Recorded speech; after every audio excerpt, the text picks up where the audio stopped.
A very warm welcome to Golden Glory as we continue to celebrate our senior games.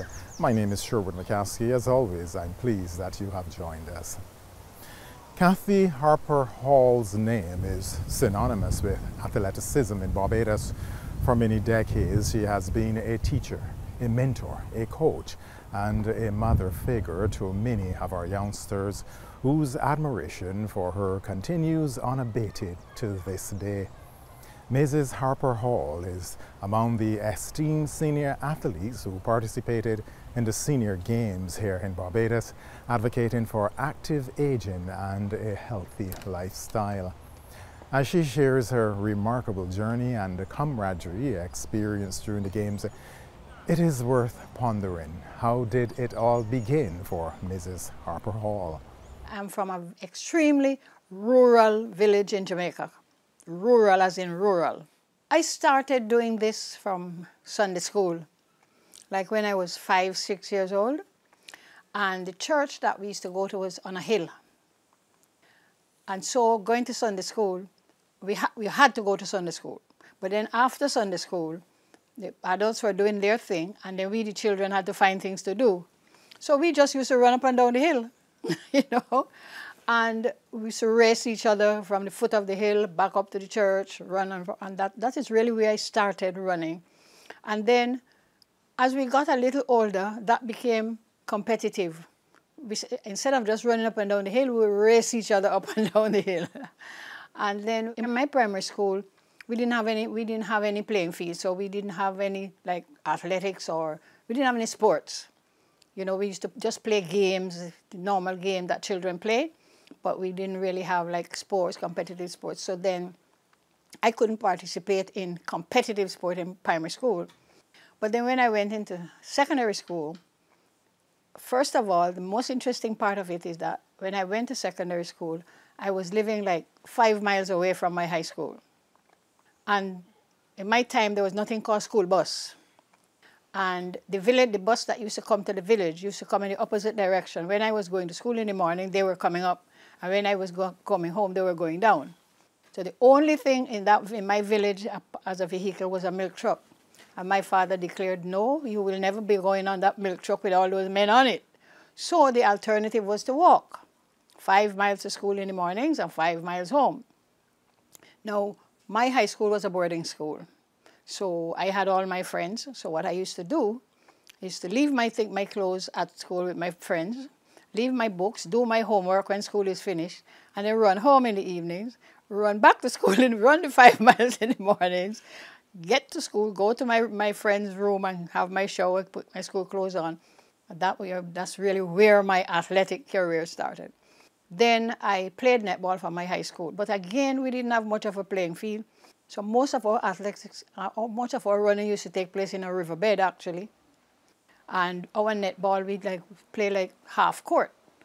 For practice, when we had to go and play into competition, we had to play the full court. But at school, we only had a half a court. So I never became a netball star. So after I realized I was not going to be that good as a player, I decided to get involved in the administration of it. And in track and field, I also got involved in the administration of track and field in Jamaica. So by the time I got to Barbados, it was kind of easy because I had already started umpiring and coaching. And then as a physical education teacher, I was coaching. And when I left high school, my ambition was to be a nurse. And the first time that I saw someone in an accident with blood all over them, I said, I don't want to be a nurse anymore. So I decided, okay, teaching is it. But my parents wanted me to do medicine. And I was turned off it from the nursing thing. But then I decided to teach. And then when I wanted to teach maths. Then when I went to Teachers Training College, I guess because I was athletic and everything, I was representing the college in track and field and netball and everything, the physical education teacher at the Teachers College sort of talked me into doing physical education instead. So I did physical education. So then, because I'm a physical education teacher now, I have to stay fit. So I am with my athletes and I train with them and I train with my netballers. I work with them. So I was staying with it. And then when I left teaching in Jamaica, I went to university in England. I played netball for my university and I did a track and field for my university. Then I went back to Jamaica, and by some stroke of, I don't know, luck, I met the first two Barbadians I ever knew, apart from the Barbados Consul General in Jamaica. The only Bajan I had ever met were the two that I met in England at the university. So we had sort of promised each other that we would visit. And when I went back to Jamaica, I was on a term's leave, so I decided to come to Barbados. Came to Barbados. When I was met by my friend here, he informed me that he had a job here for me.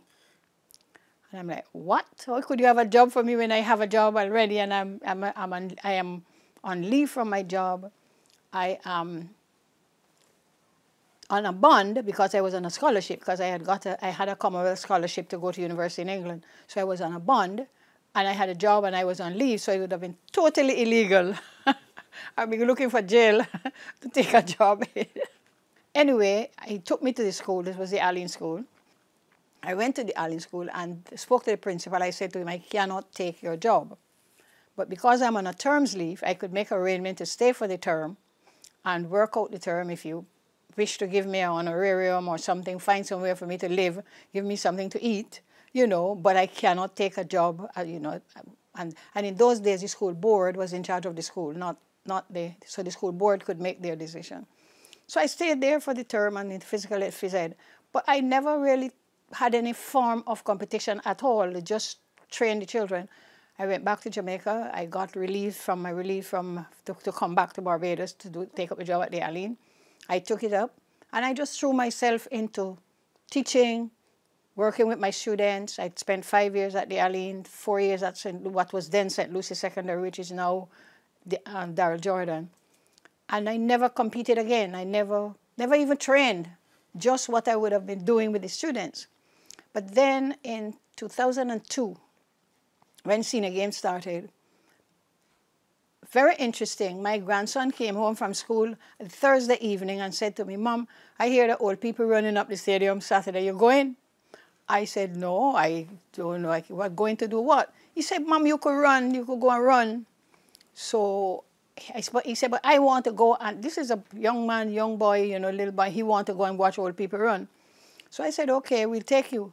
So when we got to the stadium and everything was going on, he said to me, Mom, I have shoes in my auntie's car that could fit you. I had on a pair of short pants and a shirt. He said, I have shoes in my auntie's car that could fit you. You could go out there. Those days, you could just go and register and go and run. So I said, okay, to please him, I went, put on the shoe that he took out of his auntie's car. I went out and I ran. I ran the 100 meters and I won. I'm like, I haven't run for so many years. Because the last time I ran would have been 1969, and this is 2002. So I won the 100. So then I said, okay, 200. When I, as an athlete, the 200 meters and the long jump were my events.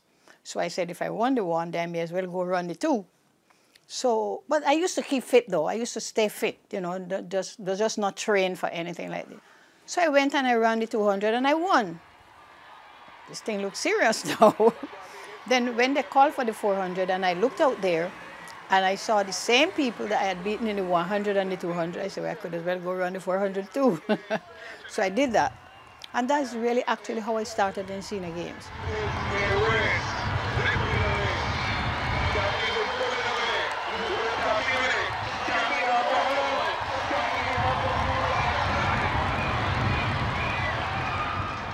And every year, I was like the most outstanding athlete in my age group.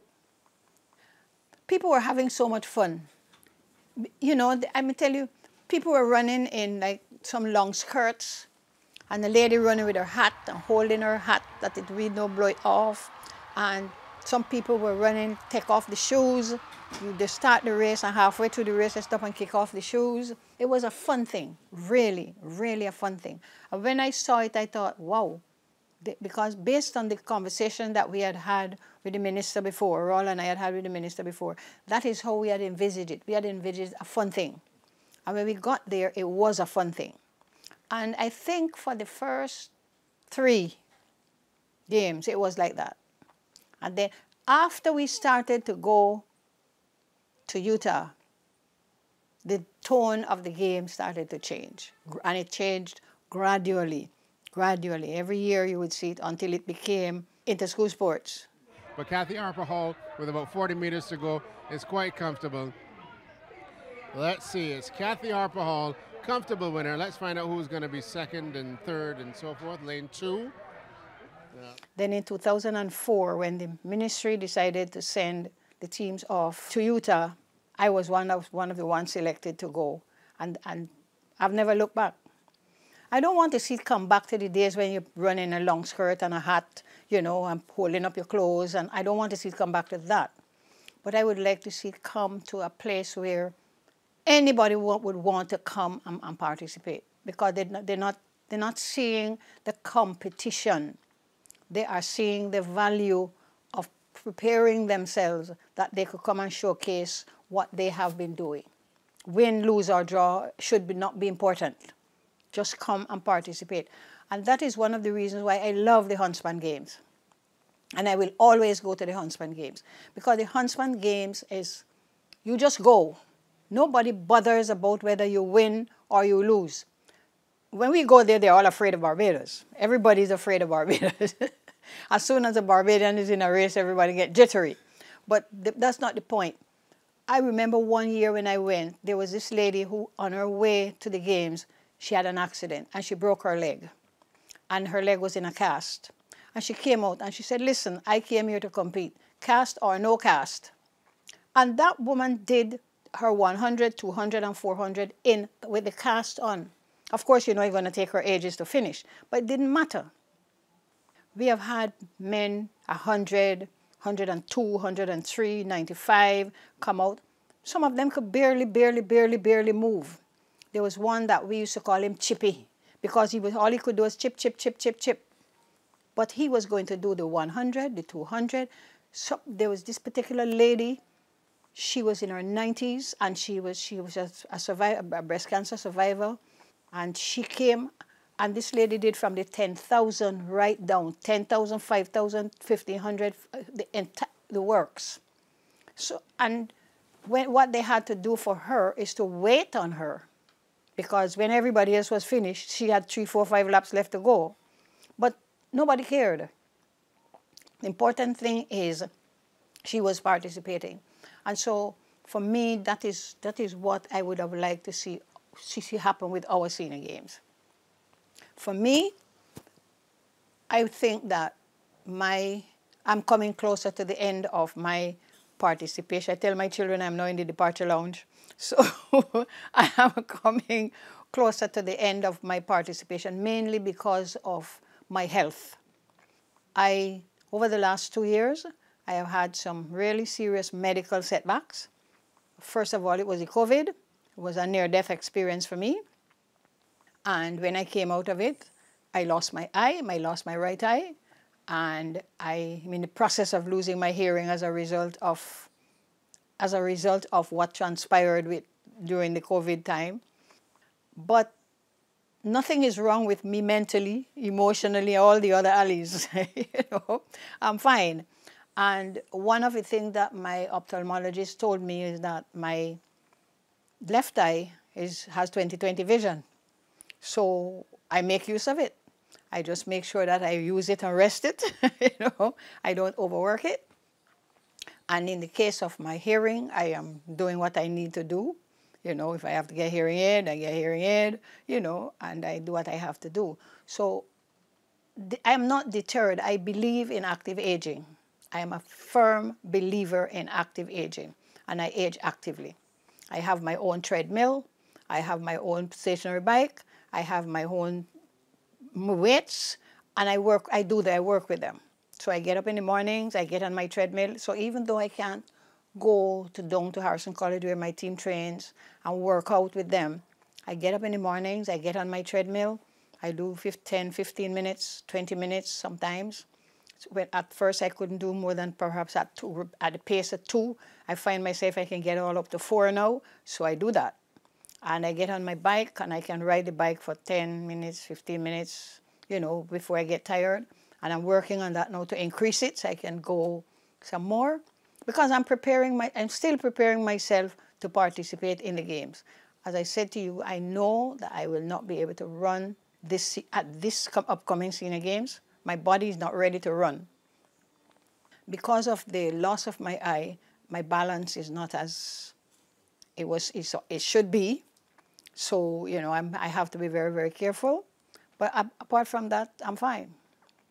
So I don't know that I would allow this form of adversity to stop me from doing. And I really would like to take this opportunity to encourage people out there, and especially in my age group, from the 70s going up, that life is just for living. And as long as you have life, you have hope. And you get this life, use it. You know, you don't sit back and say, oh, well, I'm old, get up and go. And everybody should be able to exercise. You could take a chair, you could sit in a chair. You don't have to go and run if you don't want to run. You could do chair exercises. You know, you could walk around your neighborhood, you know, but be part of what is happening. Well, it was the Jamaican singer Ernie Smith who in 1974 released the song Life is Just for Living. Mrs. Harper-Hall's wisdom echoes this sentiment very well. Now, let us turn our attention to her participation in international meets. When I was leaving Barbados, I told everybody, my family, my friends, that I'm going as a supporter. But I had registered. I had registered for all these events. But the way that I was, especially with the leg, I knew that I really could not compete. So I said I was going as a supporter. But when I got there, I said, but no, I register for these things, I pay for them. Why do I not? And the rest of them kept saying, oh, Kathy, go and do this, go and do this, go and do this. So I decided, okay. So when they started, the first event was the 200 meters. And I realized then that there's a lady there in my age group that I know I can't beat her. I know that. This woman tell you, this is her 400th meet. This is my 10th meet for the year. All she does is go all over the world and run. So I know I can't beat her. So I said, okay, a silver medal if I go. Next in line is me. So I said, okay. So I went out there and I jogged down the 200. But then I guess the adrenaline started to flow after that. You know, once I did that. The only event that I registered for that last year and I didn't do was the discus. Because as I told you, I was recovering from the broken leg. I was recovering with the eye. This was when I lost my eye. And I knew that, I said to myself, well, am I going to be able to see the lane and not run out of my lane and all that type of thing? But then I found it was okay. So those 6 medals mean a lot to me, so much more than all those that you see up there. Because I ran those first time, I would say, I have called myself a differently abled person now. First time in that capacity that I competed and was still successful.